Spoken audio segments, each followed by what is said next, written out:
DeSanto Propane is 4 generations strong as a trustworthy family-owned business with unmatched customer service. Go online at DeSantoPropane.com for more info or call toll-free at 1-800-752-4574. Since 1937, the difference has been DeSanto Propane.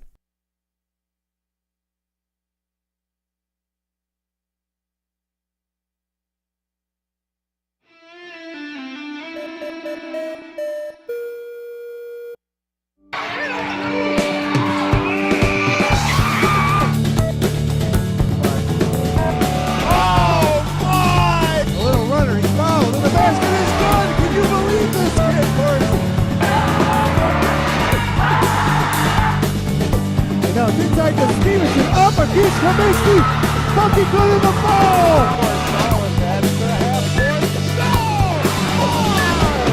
Chantel, all the way to the basket, foul, lays it in for 2!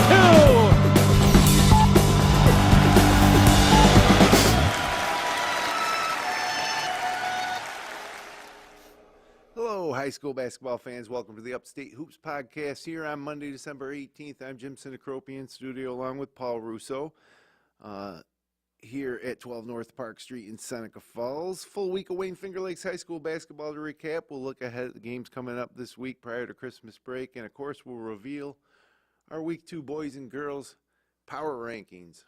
But first, the Upstate Hoops Podcast and all of our coverage of Wayne Finger Lakes High School basketball is brought to you thanks to the support of Generations Bank, serving the financial needs of the Finger Lakes region since 1870. Little John and Barbie Orthodontics. Check out Dr. Rod and Dr. Liz online at littlejohnortho.com. Dr. Jeffrey Halstead, Canandaigua's hometown dentist for more than 35 years. Rosselli Northern, supporting local construction since 1929 with premium products and quality service. Cicino's Pizzeria and Restaurant. You can order online at cicinos.com. And DeSanto Propane since 1937. The difference has been DeSanto Propane. Well, Paul, Kyle's not with us, not feeling too good today. He got his votes in for the power rankings and everything, but it'll just be the two of us today. We got a lot to cover. No show next week because of Christmas, so after today we're going to be off for a couple weeks. Come back on Tuesday, January 2nd, I think will be our next show. Sounds good. So some surprises this week, but certainly a lot of action for us to kind of get a feel for things.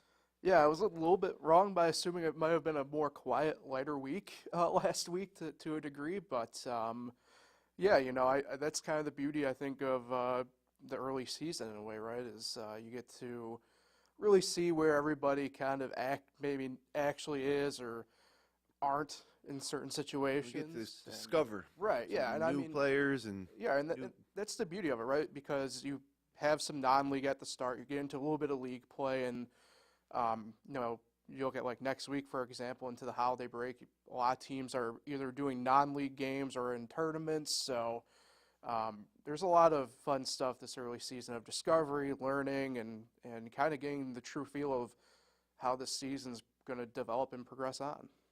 Well, let's run through some of the results from the past week here on the boys' side. Starting out west to kick off the week, it was Dundee Bradford taking on Naples, coming away with a 38-27 win behind 11 points from Aiden Webster. And then Wayne all over Livonia. Livonia, traditionally a Class B powerhouse in basketball, or a regular in the sectional semifinals and finals. But Wayne took them down easily, 70-22. And it wasn't the first time one of our Wayne Finger Lakes teams have taken down Livonia so far this season. I think it was Whitman did it as well. So back to the Finger Lakes West on Tuesday. HAC with a home win over South Seneca, 58-42. Harlan Novi Marks with 16, Taylor Knapp with 14, Ryan D. Arduini with 14, Orlando Marquez with 10. Logan Laverick led the way for the Falcons with 16. And then probably one of the games of the weeks on the boys' side. It's one of the most unheralded rivalries in the Wayne Finger Lakes, essentially because it's kind of up there in the northwest region. But East Rochester and Gananda locked horns again and it was East Rochester coming out with a 52-49 overtime win behind 16 points from Elijah Tanner. And so that had to be quite a scene in Gananda for that one. Wayne County action, North Rose Wolcott 55, losing to Williamson 59. And then Clyde Savannah all over Marion 80-20. Yikes. Now, Newark, as usual, likes to step out and challenge themselves kind of in the early season out of league, and they took on Brockport and handled them by 14, 52-38. Eric Finn had 12, Terrell Jenkins had 12, J. Parr Allen with 10. And then it was Red Jacket losing to Bloomfield 56-46. Cam Smith putting up 30 points for the Bombers in that win over their league rival Red Jacket. Also in the West, Honeyway with a 68-49 win over Keshequa, stepping out of league. And then, Paul, we talk about this one a little bit. Lions and Geneva locked horns in Geneva. And Geneva with a 68-63 win over Lions. The Lions jumped out to a 12-0 lead, but the Panthers fought back, went on a run to take a 35-34 halftime lead.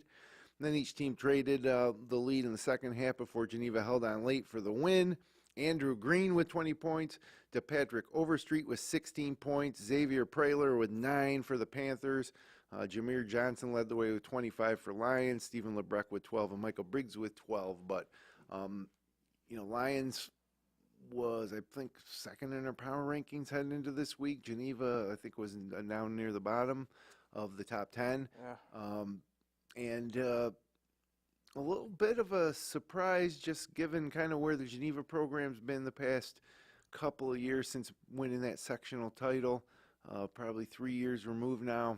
And then Lions, always high expectations for the Lions, but they picked up an early loss to the Panthers. Yeah. I guess I have to start here and apologize to Geneva, do a little shack. I wasn't really familiar with your game. Mm-hmm. But, Lions was at the top of the power rankings last week. Be interesting to kind of see where they fully shake out here in just a few minutes. But, that being said, what a big win for Geneva, obviously. I mean, this is still a Lions team that we definitely probably still have some sort of expectation for, as we've mentioned anyway. And, you kind of mentioned, right, Geneva a little bit of trying to figure out the past couple of years where they're going, and gives me some hope that as we get, into 2024 portion of the season, that we might have a trip or two scheduled over to the Den in Geneva for a couple games. And they had matched up last week with Newark, and Newark won in a Finger Lakes East game. Now, Geneva's a bigger school than Lions, so you would expect, but just given the quality of the programs in recent history, and not a pair of schools that play each other a lot, Right. But definitely a big win for the Panthers, and makes me think that they can contend for the Finger Lakes East, which I don't know if it's wide open. I think Newark's probably the favorite. Newark already beat Geneva, but I think that was like something like an 8 to 10 point game. Yeah. So good win for Geneva. Just kind of saying, hey, things are going to be a little different this year. Of course, they have trouble stepping out into the bigger classifications and sectionals, but again, we promised we wouldn't talk about sectionals till our first show of 2024. Right. Yeah. But hey, it's tough too, right? Because just the way it's shaken out this year, with, I don't know if I want to call it outright restructuring of classes, right? But Newark, Geneva, Powell Mac, they're all in A now, and just as the example, right? You mentioned Newark fighting above their weight class, for example. Rockport's double A this year, which, again, we're weighing Finger Lakes, but, to me, that makes no sense that they're double A, for example. But one of those things that, we'll see play out fully here. So who knows? Maybe, one of those things where Geneva gets in maybe a bigger pool of A where it's not quite the A that we're used to, and who knows what might happen. So moving on to more results this week, Pal Mac beat Northeast 55-43. I don't know if that's Northeast College Prep or what, but I think it might be whatever combination of Northeast, Northwest, Douglas type thing, I'm assuming. But well, they're 0-6. Yeah. And Pal Mac proved a 4-1 with that win behind 12 points from Jake McPike and Ryan Caffin with 9. And Shane Meyer had 8 points all in the second half. Mid-Lakes and Penyan locked horns. Again, kind of swapping now. Mid-Lakes back in the east, Penyan now in the west. Yeah. Mid-Lakes with a 57-41 decisive win to move to 2-1. Rowan Lane had 16 points, 15 rebounds, and 7 blocks. Kyle Kumke had 16 points. Jackson Nurse had 11. And then the Minders boys hosted School of the Arts. Got a 70-53 win after a slow start. They trailed 22-17 at halftime, but then Minders came out of the locker room and exploded. And I didn't know if this team had this type of offensive output in them, but 25 third quarter points, 27 fourth quarter points. That's 52 points. Yeah. Or no, is it what? That's 52 points, yeah, in the second half. Yeah. Jake Prane, 21 points, all in the second half. Anthony Luffman, 21 points. Griffin Hillmeyer, 10. Dylan Tandle, 8. And, well, certainly expected Minders to win that game and was a little disappointed that they, 17 points at halftime they scored. And then they come out and, put up 52 in the second half. Yeah. I mean, I think that's part of the thing we kind of discussed a little bit last week. Offense, not my necessarily big worry with that team. So, hey, as long as you find the gear eventually, as long as it's not too late, you're never out of it. So, and obviously for them, they just hammered down and really put it to them. 17 and a half, you said, or 18 and a half? So 22-17 at halftime, 8-20. Doesn't so add up, but yeah, it's the information I got here. Either way, at the end of the day, you put up a 50 spot of some sort or near 50 spot and a half. That's talking pretty good of an offense in my mind. I mean, that's something that you don't see happen at the college level much. Right. They're playing 4 extra minutes, so 8 and 36-minute game or 32-minute game actually in high school. That's a lot of buckets. Whitman mentioned they beat Livonia earlier this year. They also took on Batavia. Batavia, another like traditional power, bigger school too than Marcus Whitman, but obviously struggling a little bit, and that struggles continued against Marcus Whitman, where the Wildcats won 46-23. Brody Royston led the way with 17 points. Miles Prendergrass, 10. Caden Smith, 8. And Braden Amadeo, 6 points. And Paul, you just mentioned Minders and Whitman. We'll be back. We'll be in the gym at Arthur L. Baker on Tuesday night covering that one live. Minders, Whitman. Yeah, that's the plan anyway at the moment for tomorrow night. So we're looking forward to that. I mean, this is a Whitman team that I know I have some expectation for. Same with the Minders team, obviously, but it should be a really good gauge for both those teams. Who kind of at the moment appear to be kind of laying low sort, in the Finger Lakes East with Newark, Wayne, Palmac, presumably, I think, as well in the East for this league title, Geneva, right? So, yeah, it should be really interesting. I don't know if anybody's giving Minders or Whitman league championship hopes, but, what we think in December is not always how it plays out. So certainly a big early season game if either one of those teams truly does have league championship aspirations. They'll want to win that game in Seneca Falls on Tuesday night. For sure.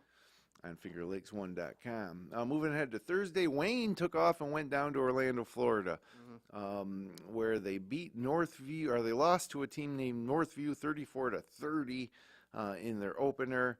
Came back and then lost to Murfreesboro 60-56 on Friday, and then they closed it out with a win. They picked up one win, 54-53 over Pass Christian.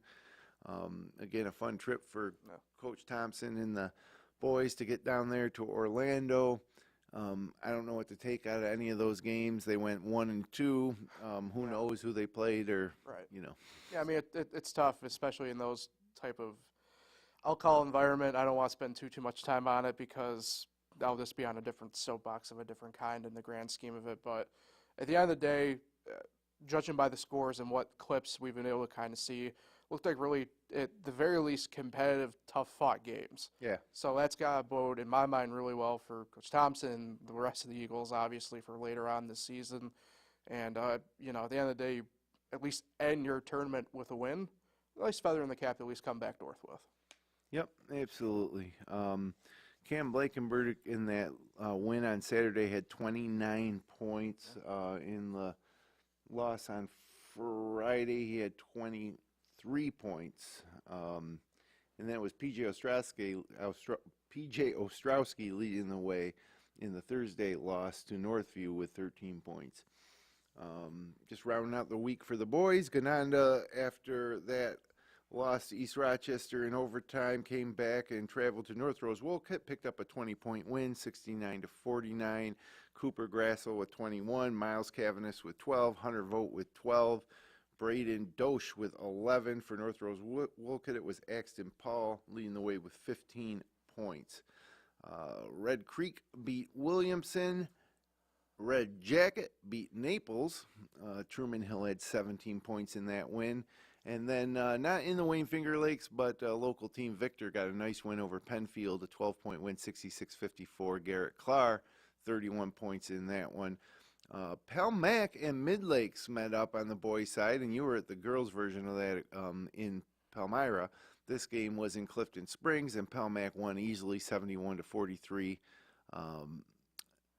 There to improve to 5-1 and knock Mid-Lakes down to 2-2. And then the Newark boys met up with Waterloo in the Rose City, 77-50, easy win for Newark, who improved to 4-0. Janor Allen, 23 points. Terrell Jenkins, 17. J-Par Allen, 14. Cullen Foster, just 9, but they didn't need his scoring to win by 27 over the Tigers of Waterloo. Dylan Caraballo with 14 points to lead Waterloo. Clyde Savannah stepped out into Section 3, lost to Jordan Elbridge 78-46, and that will just about round up the action on the boys' side of things. Yeah. And again, seeing Waterloo lose to Newark by 27, those are a couple teams that have really been locked in a rivalry the past 5 or 6 years. Waterloo obviously maybe not up to that class this year. Newark, out of all the teams on the boys' side, like I say, tough to evaluate Wayne a little bit, I guess. But Newark, most impressive. Geneva was a nice surprise with that win over Lions. Maybe we don't think quite as much of Lions. But the nice thing about this year's Lions team is they're going to get more chances, where last year if they lost a game like that and then retreated into their Wayne County schedule and just rolled over teams all season, we really wouldn't know. So I think Lions will have a chance to redeem themselves from that loss many times, and we're going to see, but the Lions are kind of missing, maybe that superstar. I mean, their best player may be Jameer Johnson on the inside. High school basketball, that's great to have a big guy, but you need some sort of floor general. Justice Smith's not there anymore, obviously. It's still Eastern Tennessee, ETSU, playing some D1 basketball. So, we'll see who steps up from the perimeter players for Lions. But, overall, Finger Lakes East looking pretty balanced this year, pretty strong. Newark leading the way. Lions independent, not in Wayne County. That opens the way for what looks like a two-man race between East Rochester and Gananda. And then out west, the Bloomfield boys looking strong, like it might be their league to lose. Penn Yan so far not faring great in the early season in their move to the west. Right. But the interesting part, though, you take a look at one thing in the west. HAC lost at Penn Yan during the week as well. Yeah. So, I don't know. Maybe the west maybe is kind of just like Bloomfield and then kind of everybody else in a way. But, obviously the thing of it, too, right, as we kind of been mentioning, right, it's only really week 3, maybe week 4, depending upon the way you want to view the opening weekend of things, right? So it'll be interesting. One thing I do want to touch on, and it's kind of something I noticed also on the girls' side of things, but look at Newark, for example, in that win against Waterloo, and it was nice to see other names besides Kellen Foster kind of creep up in that scoreboard, the stat sheet. So I think that's a really good sign for Coach Caparis' team that they have those other guys really in a situation like that where, look, this Waterloo team, they're not an easy out by any means. And to go out there and handle business like they did with, Kellen Foster only being held in the single digits here is quite the showing, I'd say. Yeah, I agree. And it was a quiet week for Foster after having a huge opening week. But like you say, that's a good sign for Coach Caparis' bunch. To have some balance. A lot of these names were names that were on that sectional championship team last year, went all the way to the state's Final Four. They lost a lot, of course, but J. Parr Allen played a role in that team, as did Kellen Foster. So some experience there from last year's run. Move ahead to the girls. Week in review for the girls. Monday night, Minders with a buzzer beater from Sophie Palladino to edge Greece Arcadia / Olympia 49-47, even up the Lady Blue Devils record at 1-1. Laura McDermott had 16, Maddie Verke had 14, but it was out of bounds play. McDermott hitting Sophie with a baseball pass in the lane, kind of a nice play Coach Verke drew up, and then she put it home for a win for the Lady Blue Devils. In Wayne County, also on Monday night, Gananda beat Red Creek 65-17, and Dundee Bradford dispatched with Naples 66-18. Kendall Parker with 17 points, Kaylee Yeoman with 15, Michaela Schaffner with 10. Honeoye also in the West dropped one to Lima Christian, low scoring affair 29-26. And the Geneva girls had a good week. Like something is just, we were almost dismissing the Geneva girls after just a horrible season last season. And the once proud program, maybe back on the rise here. They got a win against North Rose Wolcott 40-29, and that wasn't the only win they got this week, I believe. But Katie Good 11 points, Alicia Mateo 10 points, and Megan Forbes with 9 to get the Panthers their first win of the season. Bloomfield girls looking good as well, 66-13 with a win over Red Jacket. South Seneca girls with a win over HAC down at Ovid 52-36. Chloe Scott 18 points, Haley Perry with 11, Kara Hill with 8. HAC was led by Cadence Breckers 17 points. The Wayne girls dropped one to East High 39-19. And then here was a game, Palmyra Macedon visiting Hornell. Hornell gets the win to hand Palmac their first loss, 63-59. Lillian Hoyt 19 points, Peyton Bentley with 19 points for Hornell. And Hornell is a team that some Wayne Finger Lakes teams are going to meet them in sectionals. They do every year, and this looks like a pretty strong bunch getting that win in a close game at home against Palmac. Yeah, I mean, those are names for Hornell that I remember broadcasting and saying for the past 2 seasons, pretty much. So, yeah, it's actually, you mentioned that. I talked with the Palmac students a little bit who were watching that game when I was up there Friday night, and they said that Hornell team is pretty much the same as we've seen the past couple years. So definitely it's going to be a team that, admittedly, I don't know what class Hornell's fallen into this year, but whether it's A or B in this situation, definitely local teams from around here are going to more than likely see them, barring something crazy happening come February and March. Yeah, the end of the Minders girls season, I think in the semis last year on a close game. Maybe it was the quarters. No, I believe Hornell faced Waterloo last year in the semis. Well, they beat Minders along the way. Yes. That one, yeah. I think the semifinal was 2 years ago, though. The exact one you're thinking of, anyway. I could be wrong. Well, anyways, Yeah. Marcus Whitman played Romulus. Again, Romulus boys combined with South Seneca, but the Romulus girls still have their own team. Whitman girls behind Coach Liz Royston with a 59-37 win. Lily Carroll 17 points, Sophie Snyder 11, Aisha Clark with 10, and Helen Snyder with 7. Minders back in action against School of the Arts this time. This game was a little easier of a win. They won 75-34 behind 16 points from Allie Nigro. Lions and Clyde girls met in a rivalry game. Not much of a contest, though, with the Lions winning 84-35. Millennia Glanton, 26 points, 14 rebounds.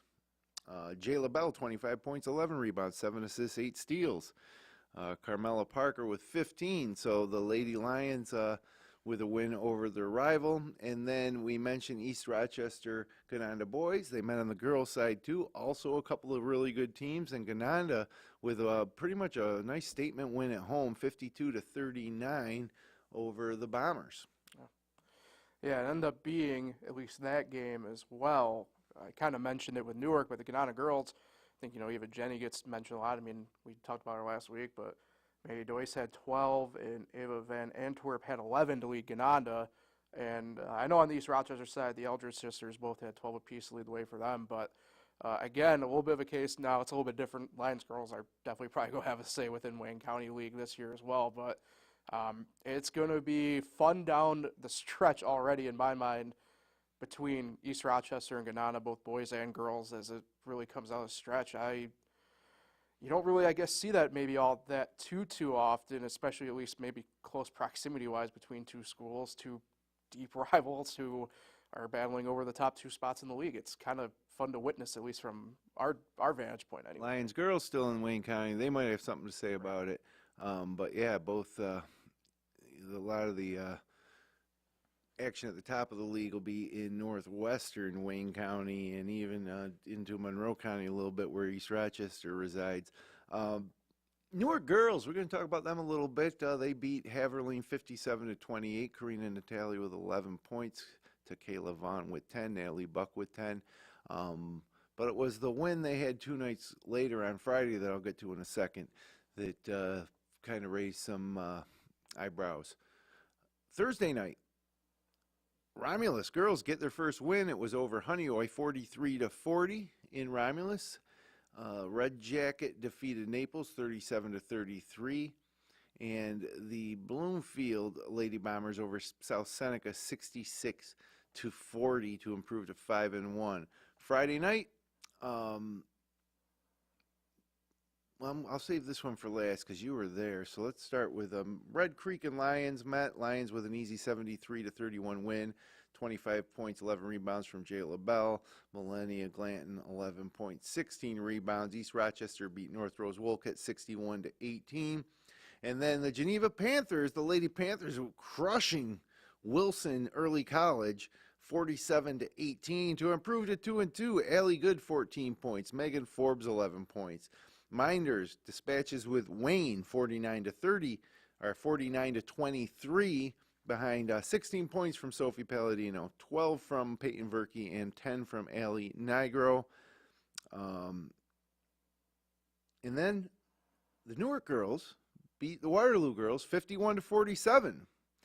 Takayla Vaughn had 19, Karina Natali with 11, Naomi Jones with 10. Waterloo was led by 21 from Macy Muller, 18 from Gwen Panic, but it wasn't enough as pretty much a statement win. It's been a while since the Newark girls have really beaten anyone of consequence in league. Last year they showed some flashes, but they're really building that program up, and really a key hurdle, I guess. This isn't the Waterloo team from last year or the past couple of years, but they're still a well-coached, good team. I think is on the rise, and but Newark was able to come out with a win. Yeah, I mean, this was you mentioned statement win, right? And this was quite the early season statement from the Lady Reds. Now we talked about them last week. Now you talk about them this week again. They definitely got something brewing there. In my mind, hard pressed to not at least consider them to be up with that Palmac and Waterloo in my mind, and Minders discussion for league aspirations this year. It's going to be really tough, at least in my mind anyway. Now, but we'll jump into it probably a little bit when we get to obviously the Palmac and Midlakes game I was at. But it's just one game, but it was at Waterloo, and it was the type of game, like I say, that Newark didn't have a shot in the past few years. Even against some of the middling Finger Lakes East competition, the Newark girls program didn't hold up. But obviously, things are changing for the Lady Reds. Now, one more game on Friday night. It was one you could hear on FingerLakes1.com as Palmac defeated Midlakes 66-31. 19 from Taryn Goodness, Mariana Hodgins 12 points, Shelby Gear with 12. Julia Bellinger with 8. Midlakes was led by Stella Del Papa with 11. Amelia Maslin had 6. And you were at Palmac calling that game and got to see the Lady Red Raiders in person. What were your thoughts? Not much has changed really, I guess, in the grand scheme of it for them either at this point. Taryn Goodness really had a really great game, but I thought really the main story of the night, myself and Dylan Gilmore, who I worked with for that game, we're kind of both in agreement. Like the defense led to pretty much everything Palmac was able to do on offense. Full court pressure, lots of double teams, and Midlake seemed to struggle with that quite often, trying to break the press and get going. I think the perfect indication of that was at the end of the first quarter, scored 23-3. Just couldn't get anything going at that point. It was just too big of a hole that anytime they made a shot, Palmac typically answered squared away the next possession down court for them. So that was pretty interesting to see. Palmac too, they kind of reload a couple of young players. I mean, Gear is a freshman. She did really well off the bench for Coach Harris. I believe I want to say she was the first one off the bench for Coach Harris. So that's going to be really interesting to see down this season run how well she continues to do and develop and everything. But what about Mariana Hodgins? Now there's someone that I think that has the potential to really dominate a game. You don't see it on a consistent basis. I think she's a senior this year. So she had 12 points in the game, and obviously did what she needed to do to get her team to win. But what are your thoughts on Hodgins in terms of being a difference maker? Well, Midlake's on defense certainly honed in on her. I will say that. Went to the line, I believe she had 8 shots at the line, give or take, free throw line. So, I'm a big fan of hers because it's the type of basketball I like playing down low in the post and kind of banging around a little bit and not afraid to do so. But again, her main difference I thought was, sure, she put up the 12 points. She had a ton of boards. I believe she ended up having another double-double if I recall right from looking back on the stuff. And, she's enough of a problem down low in the block that there's not many players that she can go up against her and get away with it. That's one of those things where, especially this year in the league, the way, at least the early stuff that we've seen so far, I'm not too sure if anybody in the East has exactly anybody to go up against her. Could be wrong, but, it's one of those things. Panic maybe a little bit, but not real. No, it's one of those things where it's, between her and Taryn Goodness, probably has those 2 big players there for Palmac. Definitely a tough tandem to try and neutralize for defenses. And I guess offenses, too, for that matter. Yep. Well, like I say, good win for the Lady Red Raiders in league. And then just rounding out the week in girls basketball, Saturday had Wayland Cohocton defeating Naples 39-37. Naples drops to 0-5. Had a chance at getting that first win. Penn Yan girls fell to East High in Penn Yan 59-33. And then had to mention again, Canandaigua Lady, where are they, Wolves now? Braves? I think they're the Braves. Still the Braves? Braves this year, Wolves next year. All right. I think, right? Yeah. I don't know. I still want the football team back for my NFL team, so.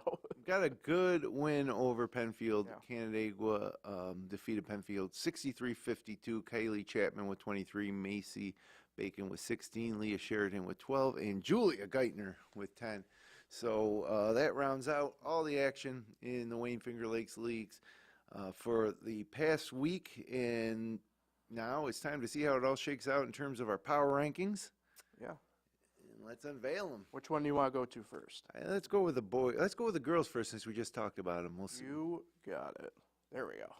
So Gananda takes the top spot as Palmac last week's number 1, I think. Gananda was number 1. Gananda was number 1 last week. And then you got Dundee Bradford, so you got a Wayne County and a West team. Man, I don't know. My personal votes are different than this. I tend to give a little bit of a favor towards those Finger Lakes East teams. But then you got Palmac, and then Waterloo coming in at 4, Lions at 5, Bloomfield at 6, East Rochester at 6, tied with Bloomfield, Newark at 8, Minders 9, and Mid-Lakes 10. Huh. Yeah, it's pretty interesting. If you recall the last week, Newark stays positionally the same, but they picked up 5 more total votes within there. So I was kind of surprised. I know personally for me, I had Newark jumping up to 6 in my personal. I had Newark ahead of Waterloo in my ballot. I kept Waterloo ahead of in my personal one, but they're right next to each other at the moment. So I'm not too sure, I guess, to see how it fully shakes out. Yeah, it was a bit more decisive, I guess, at the top technically. I mean, Gananda was 1 last week, but they were also able to pick up a couple votes, so it was near unanimous this week for Gananda at the top, but not quite. I agree. It's interesting at the top. I mean, personally, I had Dundee Bradford at my personal 2. But I think you can make a case for either of them or Palmac as a solo 2. I don't know if I'd drop either one of them at the moment, though, below 3. I don't know if you're talking about West teams, if Dundee Bradford's any better than Bloomfield, but we'll find out as the season goes on. I also think, I think I didn't have Mid Lakes in my group at all. I think I they're 1 didn't and either. 3. They dropped out in my personal one as well. I bumped up Marcus Whitman to 10 in my personal ones. Yeah, I would take Whitman over Mid Lakes at this point. And I also think that if it came down to it, Minders or Newark out of the East taking on whether it be Lions, Bloomfield, or East Rochester. I think I'd put my money on the Finger Lakes East team. But nonetheless, there's your power ranking for the next week. We will try to publish a new power ranking by Tuesday of next day after Christmas, but we won't have a podcast next week. Correct. But we'll try to keep our power rankings rolling. And then, of course, on January 2nd, have another release of the power rankings. So now let's take a look at the boys' power rankings for the week before Christmas. And the Reds take over undisputed number 1 spot. Were they unanimous? They were unanimous. Our first unanimous spot of the year so far. Then you got Lions and Wayne tied at 2nd. Wayne losing those games in Orlando, it's hard to even. Yeah. But you got to look at, Cam Blankenberg and Billy Thompson, Coach Thompson's bunch. It's hard to. Yeah, that was my issue with Wayne, too, was the fact that I don't know how to properly grade them because they did go 2-2 collectively from the week last week, admittedly. But obviously down in Florida, you don't know what you actually are seeing in that sense. So I did have Wayne as my 3rd spot, so that makes kind of sense seeing them tied for 2. I think that the folks in Geneva might be a little upset that Geneva's sitting there at 6, while Lions is at 2, and they just beat them. I don't know. I think Lions should have maybe fallen a little bit more after that loss to Geneva. I didn't necessarily have them surpassing Geneva in my personal rankings, but I think I had Lions down around 5 or 6. I don't remember. But East Rochester got on to had that overtime battle.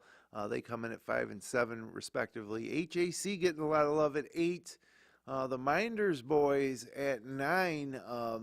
Got some tough games coming up this week, which could maybe get them to rise up a little further.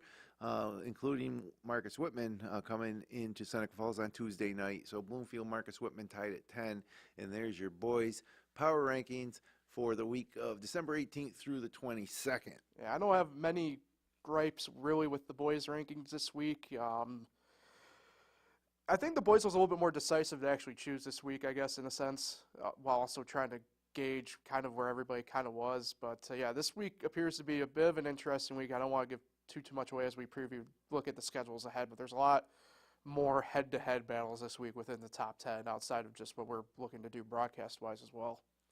Yeah, and when I do look at that team, I don't know who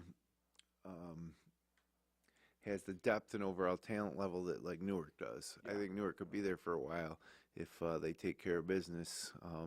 It's going to, that Newark-Wayne game will be a really good one to watch. But and then that rematch against Geneva, I suppose, and we'll see how teams like Minders fare in Palmac against Newark this year. Yeah, I mean, I think too for me, because I'll be honest, I just only moved Lions down to 2 for myself in my power rankings. I think I think I took into account longevity-wise too that they were up at the number 1 and everything, and I think there's a case you probably could have moved them down a couple more, but I don't know if I could have fully put Geneva quite above them just yet. Anyway, we'll see. Geneva's 1 loss, I think, coming to Newark. So let's look at the week ahead. Yeah. Let's see. I want to make sure I got the right input. There we go. So coming up tonight, we got Red Jacket traveling to Dundee Bradford. Dundee heavy favorites there. Move ahead to Tuesday night. Honeoye at HAC in the West. South Seneca Romulus at Naples. Nothing too interesting coming out of the West. Penn Yan at Bloomfield could be interesting. And now we move to the Finger Lakes East games. You got Wayne at Waterloo. So a chance for Waterloo to bounce back, get Wayne maybe with some jet lag. after traveling home from Orlando, Florida, in their 3 games down there. Waterloo looking for a bounce back. They'll have to have an answer for Cam Blankenberg. Geneva at Pelmac. So right away off that big win for Lions, they got another tough one on the road at Pelmac. And then Newark at Mid-Lakes. Again, Mid-Lakes playing out of the Finger Lakes West this year. I give that probably about a 22 to 25 point spread for that one in favor of Newark, even though they're on the road. And then the game that we're likely to be at this week, Marcus Whitman, Greg O'Connor's bunch traveling to Seneca Falls to take on Minders and Coach Prain's crew in a game that will give, like we said, we don't know if these teams are going to be contenders for the league title, but the first step towards figuring that out is to win this game Tuesday night. Mm-hmm. Yeah, and I think that's also, too, the first of the, like I mentioned, I mean, there's a lot of head-to-heads this week. Most of them actually come in tomorrow, to be completely honest. I could shake some things up a little bit. You know, it will be fun. Tomorrow night's a fun night. If Finger Lakes East, fun night in the Finger Lakes East. I mean, if you aren't able to tune into us or go to any of those games, just find some way to figure it out, because there's, the handful of them there that – no matter what, I guarantee you'll see some good basketball across one of those games. So, moving ahead then to Wednesday night. There we go. In Wayne County, Sodas at Clyde. Sodas is another team that was maybe looking some looks at that power rankings top 10. We'll see if they can continue winning. I wouldn't be surprised to see them pop in there. East Rochester at Marion. There's another big point spread game. Red Creek at Gananda. Rochester Academy Charter School at Lions. Churchville Chili at Victor, and then we move ahead to Thursday night, HAC at Red Jacket, Bloomfield at Dundee Bradford. That'll be a good one. South Seneca Romulus at Sodas, interesting little crossover there. Honeoye at Penn Yan, and then Minders at Newark. So what a tough week for Minders. You start with Whitman, and then you go on the road at Newark. Makes that game on Tuesday night against Whitman even bigger. And then hopefully build some momentum for the Blue Devils to take on the #1 team in our power rankings on their home court. Some great Minders Newark games over in recent history taking place on that court. And then we head towards Friday night and Christmas break. Canandaigua at Victor. What a great local game. It just still bothers me that neither one of those teams are in the Wayne Finger Lakes anymore, but that is a really nice local matchup. And that's one that both me and you enjoy, because not itself maybe, but the girls and boys are doubleheadering that night as well. So nice to see at Christmas time, no less. A lot of alumni home from college, so it should be a great atmosphere in the gym at Victor that night. We even get Michael Rickey to give us an update on that one. Clyde Savannah at East Rochester, Marion at North Rose Wolcott, Gananda at Williamson, Eugenia Maria at Lions, the Mid-Lakes at Geneva Girls, Pelmac at Wayne Girls, and then Waterloo at Whitman. So Waterloo, coming off that loss to Newark, now travels to Whitman to take on Liz Royston's team, and Whitman is a Finger Lakes West. this boys schedule. Oh, we're looking at the boys. I'm sorry. Okay, well, Waterloo at Whitman. So Whitman plays Waterloo and Minders this week, and then Pelmac Wayne game's huge. Yeah, big. Okay. Big rivalry game right there. I got confused there a little bit. I brought up the girls' game in tandem with the Canandaigua Victor thing. That's on me. So, where's the girls' schedule? Will we look at that yet? Girls' schedule's right here. Yeah, there we go. So, and the girls this week, Whitman at HAC should be an interesting game. Yeah. Red Jacket at Geneva. Huh, that's a weird matchup. But Geneva, let's see if they can get ahead of the 500. You have to remember, here. too, Geneva girls independent this year as well. So, not to say it's whoever comes and plays, but, Right. you're kind of doing the fishing to find whoever wants to come and grab a non-league for It themselves. is tough to make a schedule when you're not in the league for sure. Naples at Mount Morris. Gananda at Greece Arcadia / Olympia. That's the team that Minders just barely beat, right? And our Gananda girls, so that'll be a good barometer to see how the top of Wayne County Girls League matches up against Finger Lakes East. Wayne at Red Creek. Penn Yan at Williamson Marion. Canandaigua against Chili. Greece Athena Odyssey at Pelmac.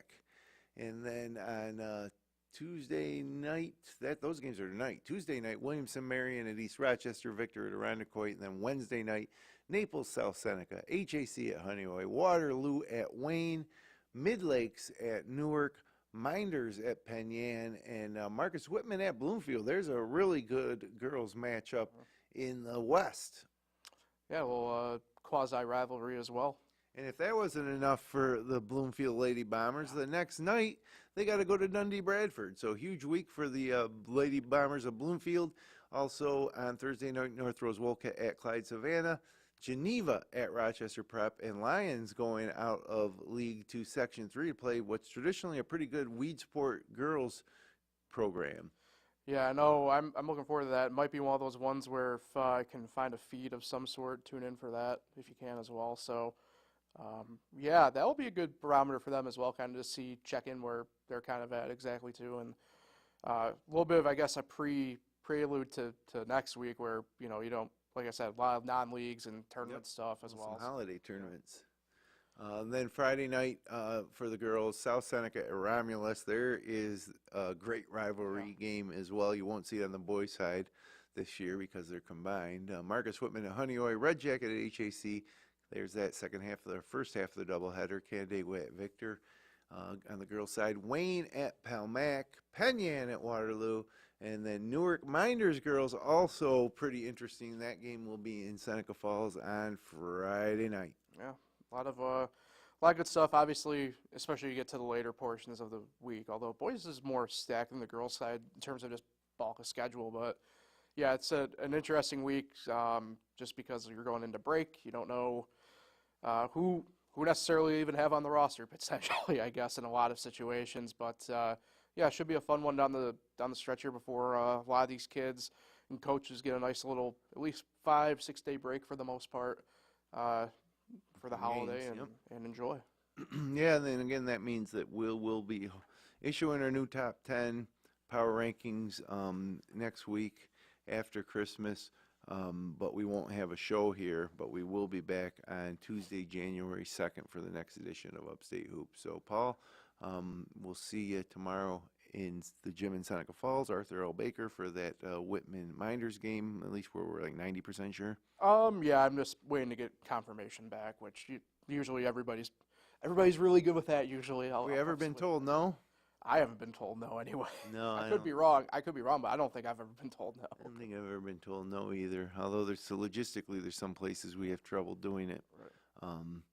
But anyways, we'll be on the audio feed there, and we're going to try streaming through our YouTube channel instead of Mixler as we've done in the past. It should give you a good chance if you want to sync up our audio feed with the school's video feed or whatever. I know the score bug that I had worked on appeared to be working pretty good as well, at least last week. So continue to kind of implement that and hopefully as well attempt to have some sort of visual element as well by the end of the year. So looking forward to that.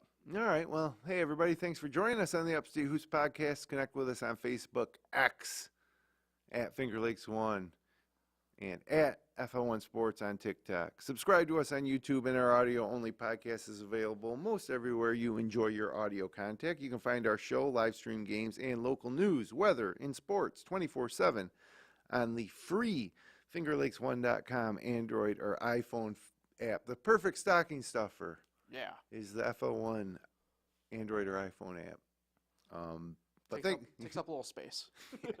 Thanks for joining us. We'll see you again in 2024 in our next show, which will be Tuesday, January 2nd. Until then, a very Merry Christmas to you and your families, and good luck, everybody, this week on the hard court and in your holiday tournaments the week after Christmas.